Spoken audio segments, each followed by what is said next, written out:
Sir आज चौथी चक्कर आहे सर आपल्या सिल्लोडमध्ये, काय सांगाल? सिल्लोडचे उपविभागीय अधिकारी लतीफ पठाण यांची ताबडतोब इथून हकालपट्टी करण्याची मागणी मी मुख्यमंत्री यांच्याकडे केली आहे। लतीफ पठाण खूप बनवाबनवी फसवी करत आहे।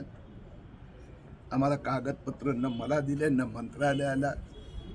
माहिती अधिकाराखाली शेवटी त्यांनी सांगितलं 65,700 कागदपत्र 1,31,500 रुपये आम्ही भरले। आता म्हणतात की 22,000 कागद गायब झाली, 43,000 कागद दिली। ठीक आहे, या त्यांनी 26 अर्जदारांचे पेपर दिले, मी फक्त 400 पाहिले, त्यातनं 362 यांनी फक्त आधार कार्ड पुरावा दिलाय। फक्त 112 यांचा आधार कार्डवर जन्मतारीख वेगळी आहे आणि यांनी अर्जात दिलेली जन्मतारीख वेगळी आहे। म्हणजे विचार करा, जर 2006 तर पूर्ण होणार तरी लतीफ पठाण आणि सिल्लोड मधल्या जे कोणी अक्का आप्पा पॉलिटिकल गॉडफादर आहेत त्यांनी किती मोठा घोटाळा, सिल्लोडचं दुसरं मालेगाव आम्ही होऊ देणार नाही। सर जी प्रक्रिया सुरू आहे प्रशासकीय अत्यंत संतपणे चालू आहे आणि कुठल्याही प्रकारची ठोसाची आत्तापर्यंत कारवाई झालेली नाही आणि आपण मागेच म्हटलं होतं की राज्यातील सर्वात मोठा घोटाळा सिल्लोड तालुक्यात। सिल्लोड ही दुर्दैवी गोष्ट आहे। यांनी पठाणनी ते दाबण्याचा प्रयत्न केला आणि त्याला इनडिरेक्टली पाठिंबा जिल्हाधिकाऱ्यांनी दिला। आता मंत्रालयात पण हे लक्षात आलेले आहेत, म्हणून उच्च अधिकारी डायरेक्ट इथल्या तपासावर आजपासून लक्ष देणार आहेत। आता केंद्रात मी जे नॅशनल रजिस्ट्रार गृह मंत्रालयाला तक्रार केली होती त्यांची पण नोटीस आली आहे महाराष्ट्र सरकारला, त्यांनी तपास सुरू केला आहे।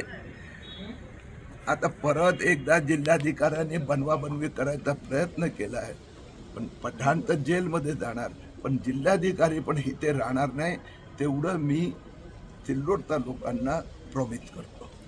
सर जे तपास चालू आहेत आता तपासमुळे जनसामान्य जे नागरिक आहेत त्यांना मात्र मोठा त्रास होतो। इथे कोणती शासकीय कामं नाही, तुमच्या नावाखाली ते लोक कामच नाही करत। एक मिनिट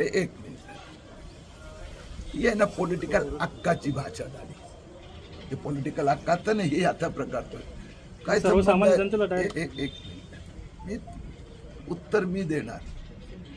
हे पॉलिटिकल हक्का ज्यांनी ही माफियागिरी केली आहे, ज्यांनी ही बदमाशी केली आहे, ते वाचवण्यासाठी सबब देऊन वातावरण तयार करण्यासाठी ह्या तर एवढंच आहे। ज्यांनी अर्ज केला आहे, ज्यांना प्रमाणपत्र दिले ते 26 लोक आहेत।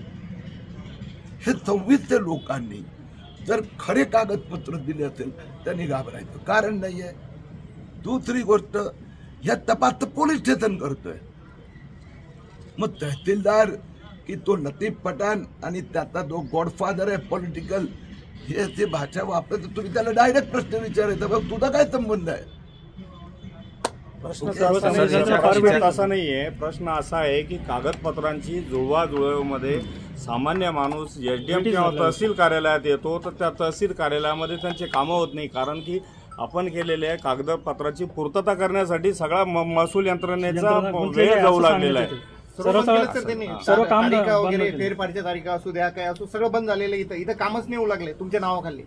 सर्व की यांचं चालू आहे. सोमय्या सरांचं काम चालू तुम्ही आहे. आहे ना 17 वेळा आपण हा प्रश्न विचारला तर हे मी सांगणार की तुमचं नाही जाय. हे ज्यांनी घोटाळे केलेत हे पसरवतात. कारण की कुठलीही तपास चौकशी ह्यांनी करायची आहे. ते दुसरी कामं करत नसेल भीतीपोटी की त्यांना आज ना उद्या जेलमध्ये जावं लागणार आहे तर बघा जेलमध्ये तर त्यांना जावं लागणार. कारण की एवढं कॉमन सेन्स तुमच्या आणि माझ्यामध्ये आहे. मी तुम्हाला सांगितलं की 400 चेक केले तर ते 112 मध्ये फक्त आधार कार्ड दिलंय.